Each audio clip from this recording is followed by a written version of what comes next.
Not just outside Kenya, it was also my first time to go to Nairobi.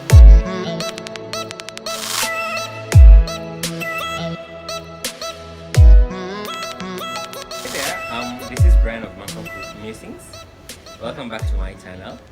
So today I want to interview one of my friends. His name is Gabriel. Welcome to the hot seat. Thank you so much. Thank you for my drink. Yeah, so I want you to tell us more about you. Oh, my name is Gabriel, aka Gabs. I come from Kenya, born in Nakuru, and later on we moved to the coast near Malindi, Mombasa, on the seaside. And I went to primary school in Malindi and high school, Malindi High School, which was one of my favorite places to be. Then later on I did a bit of cuisine, actually more like Italian cuisine. I went to food beverage and I did study Italian cuisine, which I enjoyed, and I love cooking, and that's a bit about me. So you've also mentioned that you're originally from Nakuru. You moved to the coast. Yes. I know this, but would you mind telling people why you did the move from Nakuru to? All right. When it took place, I was about 8 to say so, and I think that we just wanted a change of environment, but also there was pressure, political pressure that might have pushed us to want to relocate. And we originally were going to Lamu County, but when we got to Malindi, we thought it looked nice. I've only been to Malindi one time, but I loved it there. It has like this very heavy Italian influence. Actually, people call it Little Italy when you go to visit Malindi. It's like Little Italian. Yeah, they even have a president, Italian president, but more like the community counselor. Sort of. Yes. Okay. That's representatives. So you mentioned after high school you went and did Italian cuisine. Yeah. The thing is that I wanted to work in one of nice hotel. I love the food myself. I like cooking. I wanted to do it properly with that touch where like you feel like you're paying attention to details. Yeah. And I thought that I was doing so well, but I wanted to be the best. And I went to this course, and it was end up being one of the best decisions I ever made. Yeah. So, okay, I think that it helped me to be able to cope in that environment. I was able to choose where I want to work. I could match, whatever I had, what I was offering. I had a spot where I could go and work, and I think it helped. But the reason why I moved to UK is because I wanted to travel. I wanted to adventure. I'm an adventurous person, so I wanted to go exploring the world. So the opportunity came, and I thought that I want to go there, do like a course, and then see what else I can find there. So I went there mostly as a student, and my girlfriend that time, she was from UK as well, so I had enough reason to be for you to go to the UK. To be heading there. Yeah. So when did you move to the UK? So to UK I moved 2010, January 2010. Yeah, and I understand what happened in the UK that time is winter. It was really hit hard with it was snowing. It was very thick. Was that your first time traveling outside of Kenya? Not just outside Kenya. It was also my first time to go to Nairobi. So I was trying to go to Upper Hill to get my visa. I was trying to understand these signs, Mukuruma Road, Tom Mboya Street. I was trying to familiarize myself to the city, but also preparing for a bigger one. Temperature. Then you got the biggest shock. Culture. Boy in this world. Yeah, so it was fun, but at the same time I was nervous. I wish I had first traveled to Nairobi, spent few months there, then second time traveled to Tanzania, Zanzibar, then traveled to South Africa. Then now I can now be ready to go to UK. I was trying to use my old primary school English. They did not understand what I was saying. Yeah, you have a funny accent. Yeah. And I know that I was reading this Oxford, using Oxford dictionary, but yet those words were a little bit old. So I had to slowly adapt to using simple words that everyone can speak, because I thought vocabularies, that's what they speak in UK. Yeah. So But which I part was of wrong. the UK were you staying at? I stayed in London. Yeah, I would say around 9 to 10 years, but I Whoa. came to Kenya every other year. So that's how you ended up like Yeah, having a acquiring Yes, residency and yes. citizenship? Yeah, mostly it's because my wife is she's a citizen there, so it was easy for me. Not very easy, but it was affordable, and I could do it. So I thought, why not? Give you a softer landing. Yes, and also give me that upper shoulder. Is it upper hand? Yes. Yeah. Yeah. Some of us have tips of it. So you've mentioned you travel also because of your then girlfriend who later became your wife. Oh yes. Yeah. So how was it moving from a little town of Kenya, Malindi, Yes. all the way to London? How was like the cultural differences? Did you have any culture shock? Yeah, it was a lot, not just one. First, I was so attached to religion. I wanted to go to the church where, I thought that I wanted to keep that, the connection between me and God. And second thing, I'm talking in general, the challenges that I face, and then I'll finish with the cultural one.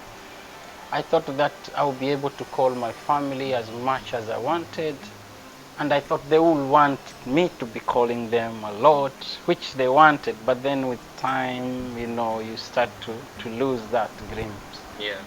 The food, it was another challenge. Like, I thought that I would be able to get my sima with some goat somewhere, but I won't be able to do that, not the first 2 weeks or 1 month. I was dealing with other more challenging things.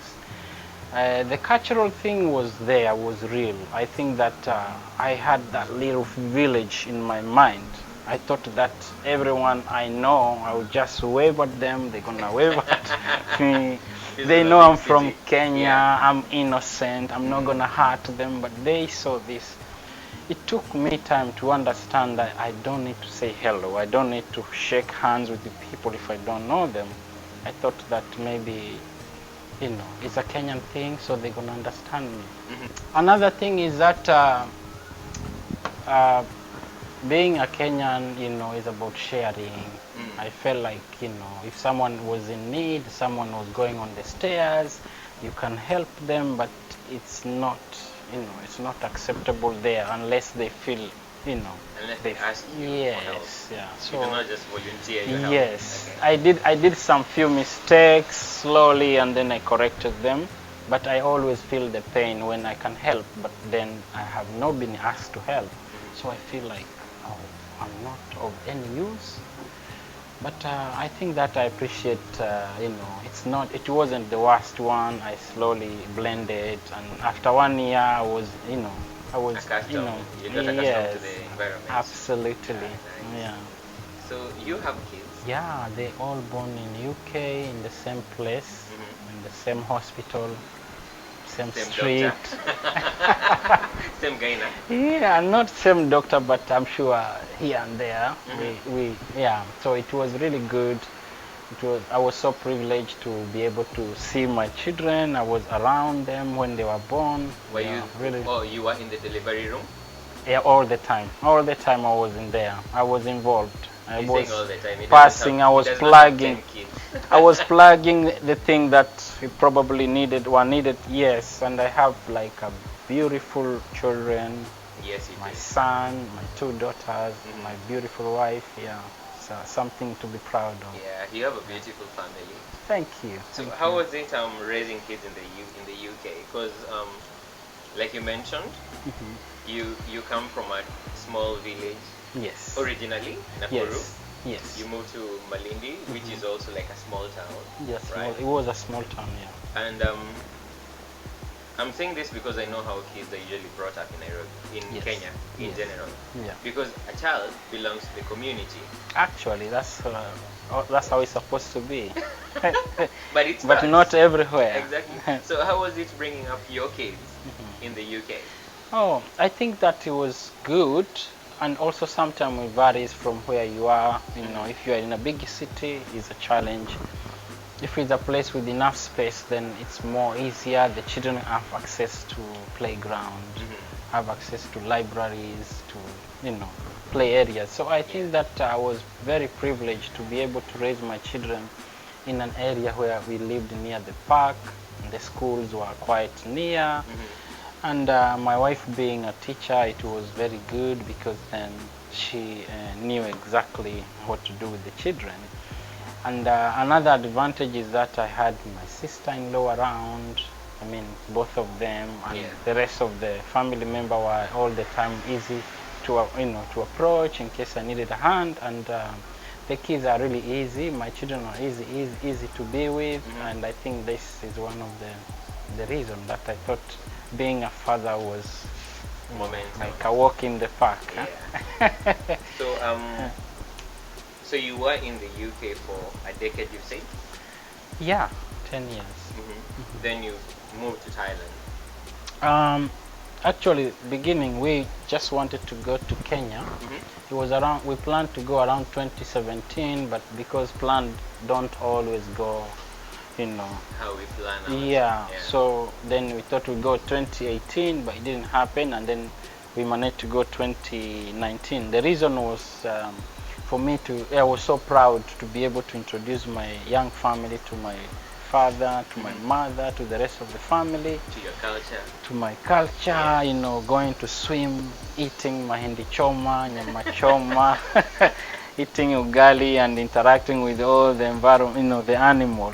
So I wanted, to do it. So we thought that we're gonna take 1 year break where I quit my job and, my wife, and we go to Kenya. We take it as a holiday, but more like to make sure our children interact with the nature and learn more about their cousins, So we planned to go for 2 years, but we arrived around 2019 in September. That's when we landed in Kenya, and we were supposed to go after 2 years, but then after 1 month or so, COVID, was kicked in. Kenya didn't know how to handle it. England didn't know how to handle it. Nowhere. So we lived in fear. We did not know what exactly COVID was. Nobody else knew. So after all, we thought that our children needed education. We tried to look for schools within Malindi, Mombasa, Kilifi, but and we were thinking on a country. Which country shall we relocate? Because we don't want to go back to UK. So we got our sister who live in Bangkok, and we all the time saw nice pictures of her, in the sun, having a cocktail by the sea, and we thought we want to be like you want to have that life. Yeah, so we called a few times, and every time she said, guys, you need to come and visit here, it's beautiful. My child is just playing here. She was on sunglasses, enjoying a cocktail, and living the life. Living the life. So then we thought, okay, so we thought, let's do it, let's go. And I had my business. I had like a small bar and restaurant that I was trying to run in Kenya, but by that time it was closed. Because of so I did not have any reason to stop any other pot from cooking. So I said, let's go. So we came to Bangkok, and it's a beautiful place. I think we live with our neighbors so well, and the rest is history. So how was the move like to you? What are the big differences you notice, or when you moved from London to Bangkok? I think for me, I will start with the similarity. I love coconut, so when I landed, I saw coconut trees, I saw the beach, I had some mosquito bites. Then I start to feel like now I feel connected. The mosquito are flying and biting, so they are the one. Okay, so then the difference is the language barrier. Are you gonna learn Thai? Yeah, I'm planning to learn Thai, but so I think that is not a difficult language. You just need to make a commitment. Yeah, you need to put up more effort. Yeah, I like their food. I like the people. I haven't seen so many policemen, so I like that. Yeah. So which is your favorite location? I like to go to Kosomet. Kosomet? Yeah, I like to go there. I went there first time I came here, and maybe that's the reason I like so much. The kids, when they are there, they know which hotel you are, how to get there, where to get the drink. If they are lost, you know they're not gonna go anywhere. They're just in. So I think I know I might like other places with time, but I think so far this is a place I would recommend people with children, with family. Easy budget. It's a good place to be. Yeah. So what's your favorite meal to prepare? I like to tengeneza nyama choma, because nyama choma is one of that thing. Yeah, you do it outside. You don't have to be inside the house. You make your chapati inside the house, your ugali, everything, and you bring them outside. The grilled meat is like outside while you enjoy a very chilled, nice chilled beer. Yes. Yeah. And the thing is that the nyama choma, even if some people, Kenyans, sometimes we are late. Someone say I'll be there at 2, they are there at 3. So the nyama choma, you can slowly grill them as the demand, rather than cooking, boiling things or frying them. You do nyama choma, you cue them so they are going according to how you want. If you want to go faster, you go faster. And then I think it's a good thing. It's a Kenyan thing. Let me ask you a stereotypical question. Can I? Go on. Even if you said no, I was still gonna go ahead. Come on, go on. So, how do you deal with people who want to ask you for money? People think that probably you are lucky because you traveled there, and the reason you traveled there because you got money, so they're gonna be asking these things. But with time, you can get them to understand you better, and then they eventually change how they say things. But some of them is not easy. Yeah. They think of you. They think about money. Yeah. Of the country, you must have like tons of. The Kenyans are very, very special people. They're not gonna tell you that they are borrowing. They will tell you, lend me. But really it's a grant. Lend me. It's a grant. So it's more like a business. So I'm not saying you give it for free. So they still have that ground where if you are not lending them, they might still say, actually, I wasn't saying that you lend to me. You give to me for free. I will pay you back. Me to pay you back, really? So that's the most interesting point. When you give to them and now you're asking them, now you start to chase them. Yeah. Then I think that Kenyans are a bit tricky when it comes. What's the craziest request you've ever gotten? Some people see it as an opportunity to ask for the latest iPhone. Oh yeah, it's always a phone, by the way. Yeah, the phone, and then there was a time everyone wanted a tablet, a laptop. Another one will say, my laptop, is broken. Yeah. Please don't forget to bring me another one, and they will give you the brand. They will tell you and these are the best ones. Send you the money to buy it. They expect you to use your own money and don't ask for it back. These are the best brand to get. So get Elsa or get this. And they pick the most expensive model. Yeah. Well, thank you so much for listening in. This was quite interesting to talk to Gabriel. Thank you, Gabriel. So until the next one, please do keep safe, stay safe, and I'll catch you in the next one. Have a good one. Peace.